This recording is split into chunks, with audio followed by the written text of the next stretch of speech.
राम राम, बहुत स्वागत आप सभी का एक बार फिर से खंडवा डिफेंस फैक्ट पर।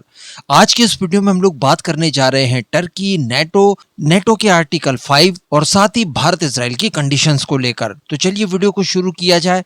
आप सभी से निवेदन रहेगा वीडियो को अंत तक देखते हुए चैनल को सब्सक्राइब जरूर कर दीजिएगा। और यार केवल 2 सेकंड्स का काम है, आप पहले वीडियो को लाइक कर दीजिए, बाद में आप भूल जाते हैं। तो देखिए, पिछले कुछ समय से लगातार इस तरह की चीज़ों को हम लोग डिस्कस कर रहे हैं, अलग-अलग माध्यमों से, अलग-अलग विश्लेषकों से इस तरह की चीज़ें सुनने के लिए मिली है कि अमेरिका, इज़राइल, ईरान के बाद टर्की का नंबर अगला लगा सकते हैं। इवन टर्की के बाद पाकिस्तान का भी नंबर आएगा। ऐसी चीज़ें भी हम लोगों ने सुनी हैं। अल्टीमेटली जो गोल है वो यही है कि दुनिया भर से रेडिकल ताकतों को हटाया जाए, जिसके बाद पीस एस्टैब्लिश हो पाए, और ये काफ़ी ज़्यादा आवश्यक हो भी जाता है। लेकिन जब कभी भी हम लोग टर्की का नाम लेते हैं तो वहाँ पर नेटो का नाम सामने आ जाता है। एक्चुअली हम सभी जानते हैं कि टर्की भी एक नेटो सदस्य है और नेटो में एक आर्टिकल 5 नामक कानून बना हुआ है। इसके तहत एक किसी देश के ऊपर अटैक होना यानी पूरे नेटो संगठन पर अटैक माना जाएगा। उसके खिलाफ सभी के सभी नेटो सदस्य युद्ध छेड़ देंगे। और यही एक कारण ऐसा था जिसके चलते ये कहा जाता था कि देखिए, टर्की का नंबर लगाना इतना आसान नहीं है, या फिर अगर नंबर लगाया भी गया टर्की का तो इससे पहले कुछ इस तरह के प्रबंध किए जाएंगे कि टर्की को नेटो से बाहर किया जाए। इवन पिछले कुछ दिनों से लगातार हम लोग देख पा रहे हैं कि टर्की के द्वारा एक और इस तरह का संगठन फॉर्म कर लिया गया है जिसे इस्लामिक नेटो के नाम से जाना जा रहा है। मैं बात कर रहा हूँ मक्का डिफेंस पैक्ट की।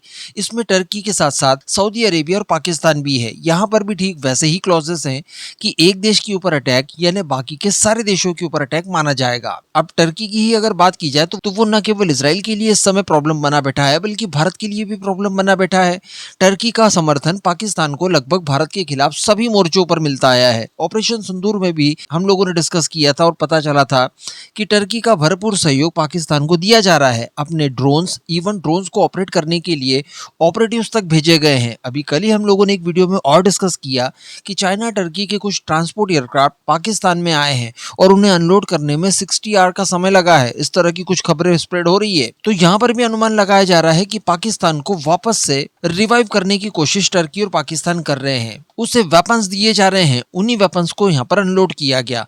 तो ये सीधे सीधे भारत के खिलाफ भी काम हो जाता है। तो ऐसी परिस्थिति में भला टर्की से कैसे निपटा जाए, क्योंकि टर्की के खिलाफ अगर आपने कुछ कार्रवाई की तो नेटो आ जाता है बीच में, नेटो का आर्टिकल 5 लागू हो जाता है। ये तो नहीं कहा जा सकता कि अगर आप टर्की के खिलाफ कुछ कार्रवाई करेंगे तो सारे के सारे नेटो सदस्य आपके खिलाफ युद्ध छेड़ देंगे। लेकिन फिर भी एक बहुत बड़े दबाव में आप आ सकते हैं। लेकिन अब इसका एक सॉल्यूशन निकाल लिया गया है। जी हाँ, ये सॉल्यूशन इजराइल के एक न्यूज़पेपर द्वारा बताया गया है। और ये सॉल्यूशन अगर वाकई में प्रैक्टिकल होता है तो ये इजराइल के साथ साथ भारत को भी सहयोग करेगा। अब देखिए, अगर रिसेंट इवेंट की बात की जाए तो इजराइल ने अभी कुछ ही दिनों पहले सीरिया के अंदर कुछ एयर स्ट्राइक्स की। हालांकि अभी तक ऑफिशियल कंफर्मेशन नहीं आया है कि ये इजराइल ने किया है, लेकिन सभी जानते हैं कि ये इजराइल की ही कार्रवाई है। एक्चुअली सीरिया की उत्तर पश्चिम में पड़ने वाले अबू बल दुहर एयरबेस के ऊपर इजराइल के द्वारा अटैक किया गया। इसके पीछे का कारण ये बताया जा रहा है कि इस एयरबेस का पुनर्निर्माण किया जा रहा है टर्की के द्वारा, और टर्की की सेना भी सीरिया में डिप्लॉय हो सकती है। तो इसी डिप्लॉयमेंट को लेकर, इसी पुनर्निर्माण को लेकर इजराइल काफी परेशान है और इजराइल के द्वारा ये स्ट्राइक्स की गई है। कहने का मतलब, टर्की के साथ यहाँ पर कॉन्फ्लिक्ट को शुरू होने के लिए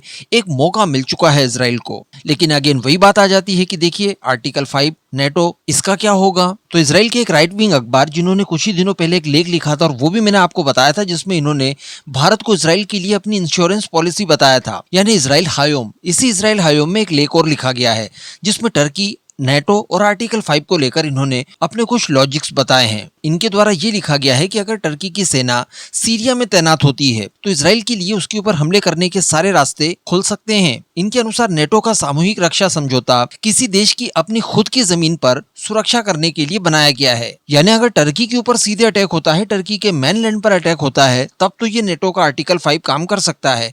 लेकिन टर्की अगर दूसरों के फटे में टांग डालने के लिए दूसरे देश में कहीं जाता है और वहां पर दूसरों की जमीन पर कोई कॉन्फ्लिक्ट शुरू होता है, उसके लिए नेटो प्रतिबद्ध नहीं है कि आर्टिकल 5 वो लोग एक्टिवेट करेंगे या फिर नहीं करेंगे। वैसे मैं आपको बता दूं, और कोई ज्यादा सोच विचार करने की भी आवश्यकता नहीं है कि अगर टर्की के मेनलैंड के ऊपर भी अटैक हो जाता है तब भी नेटो का आर्टिकल 5 एक्टिवेट हो जाए, ऐसा जरूरी नहीं है। अभी तक नेटो का आर्टिकल 5 एक ही बार एक्टिवेट हुआ है, वो अमेरिका के ऊपर 9/11 के अटैक के बाद हुआ था, और मामला चूंकि अमेरिका का था तो शायद एक्टिवेट हो भी गया। बाकी के देशों के लिए इस तरह की सुविधा मिले और वाकई में ये आर्टिकल 5 एक्टिवेट हो, इसकी कोई गारंटी नहीं दी जा सकती। टर्की के लिए तो शायद बिल्कुल भी नहीं। नहीं, क्योंकि नेटो में टर्की अलग थलग सा पड़ा हुआ एक देश है और उतना ज्यादा टर्की को समर्थन यहाँ से नहीं मिलता। तो इस तरह का कुछ ओपिनियन इस अखबार के द्वारा लेख में दिया गया है। हालांकि ये इजराइल की सरकार का कोई ऑफिशियल स्टैंड नहीं है, उनका ऑफिशियल बयान नहीं है, लेकिन इस अखबार में इस तरह की बातें लिखी गई है कि अगर टर्की सीरिया के अंदर इंटर करता है, वहां पर अपनी सेना वगैरह उतारता है, तो उसके खिलाफ इजराइल आराम से कार्रवाइयां कर सकता है। अब ये तनाव टर्की और इजराइल के बीच में काफी बड़े स्केल पर बन चुका है।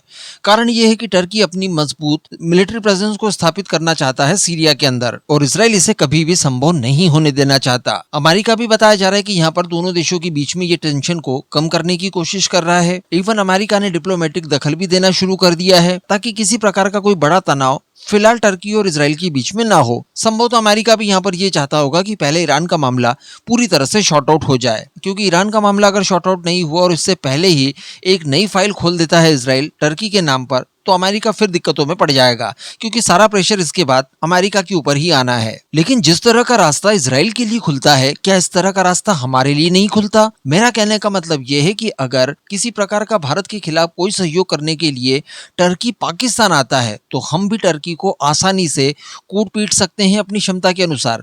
उसके लिए हमें यह सोचने विचारने की आवश्यकता नहीं पड़ेगी कि ये नेटो का सदस्य है और नेटो का आर्टिकल 5 यहाँ से एक्टिवेट हो जाएगा, क्योंकि हम लोग थोड़ी ना टर्की के मेनलैंड के ऊपर अटैक कर रहे हैं। हालांकि अगर बहुत ज्यादा जरूरत पड़ती है तो भारत अपने सेल्फ डिफेंस में ऐसा करने से भी पीछे नहीं हटेगा। लेकिन हम सभी जानते हैं कि टर्की डायरेक्टली हमारा चूंकि पड़ोसी नहीं है, कोई किसी प्रकार का ऐतिहासिक कॉन्फ्लिक्ट भी दोनों देशों के बीच में नहीं है, तो टर्की डायरेक्ट भारत के साथ भिड़े ये संभव नहीं है। लेकिन पाकिस्तान के नाम पर वो भारत के साथ भिड़ सकता है, पाकिस्तान को किसी प्रकार से सहयोग करने की कोशिश कर सकता है। हो सकता है कि अपनी कुछ सेना वेना का हिस्सा भी शायद यहाँ पर उतार दे। अगर ऐसा होता है तो भारत के पास भी ये रास्ता खुलते हुए दिखाई देता है और भारत इनके ऊपर आसानी से अटैक करके अपने आत्म सुरक्षा के लिए हर संभव कदम उठा सकता है। अब इस पूरे मुद्दे पर आपका क्या मानना है, नीचे कमेंट बॉक्स में जरूर बताइएगा।